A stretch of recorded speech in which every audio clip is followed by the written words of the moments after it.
The Jedi justify their galactic dominance in the name of peace. Yo, this show slaps. It's amazing. Absolutely incredible. Every episode has me wanting more. Manny, I'm going to start with you. Tell me a little bit about Qimir, his relationship with Mae, and how that kind of shifts throughout the course of the series. Cool. Qimir, first of all, he's a former smuggler. He's definitely towing the line between light and dark. Definitely a selfish character. Kind of uses people to his advantage, whether that be the Jedi or with Mae. At the end of the day, it's just about his own path as opposed to the light side or the dark side. His relationship with Mae is very much a brother-sister relationship. They hate each other, but they need each other to survive. Interesting. Now, Daphne, tell me a little bit about Jecki and how you blended Jecki's Thean side with her human side, and are there times where part of her heritage shines through? That's a really lovely question. Thank you so much for that. Yeah. I think a lot of Jecki was her Theelin side, and it was a huge honor to get to play her because this was something that Leslie picked out specifically because she loves the Theelin species and she loved the Theelin performer in the cantina. So it was such an honor, and truly it was so fun to kind of play with that kind of alienness that she has, but also she's such a human that I had a lot of conversations with Pablo, who was like the Star Wars expert who we had on set, who was, shout out to Pablo, because I went to Pablo all the time with questions.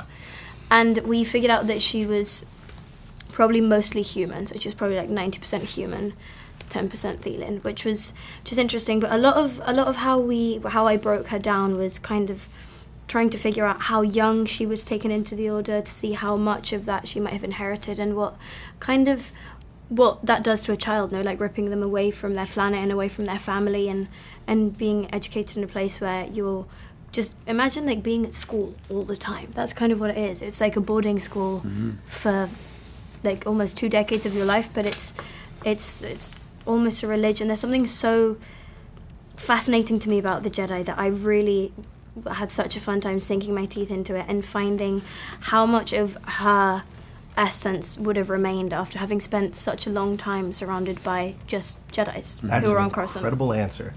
Fantastic. Now, Yord is obviously a new character that we know is a part of the Jedi Order. Tell us a little bit about that character, how the other Jedi perceive him, and what is his driving force, no pun intended. Yord's driving force is I was going to say success, but I don't think he's driven. I mean, I don't think any Jedi is necessarily driven by success, but he is driven by balance and finding peace within the galaxy. He is 100% committed to the Jedi Order and to the Republic and to the advancement of all peoples and species through this movement. I almost see him, I brought it up today, it's like that moment when you kind of realize that your parents aren't gods, you know what I'm saying? That kind of mysticism plays out. And I think Yord is stuck in and committed to being in the Jedi are gods kind of like statement. Yeah. He is a Jedi Knight. He's fairly new to the Jedi Knight position too, so he's very excited to do it right.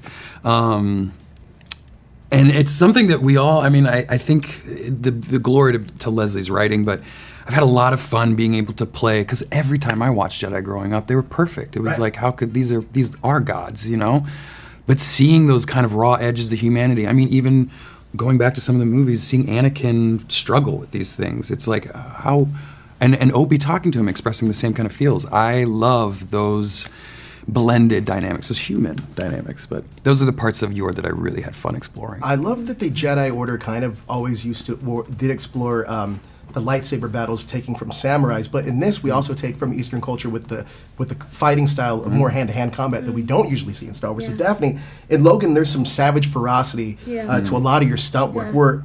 How did that training differ from this, being a Jedi? It was completely different, and I came, like you said, I came from a background of the goal, Laura's goal in Logan was to kill. Right. And that was what you wanted to get to, however you had to do that, whether that was chopping head off or stabbing them multiple times. And so in Star Wars, it's the complete opposite. Jedi doesn't want to kill. The last thing they will do is kill. It's all about deflecting and protecting yourself.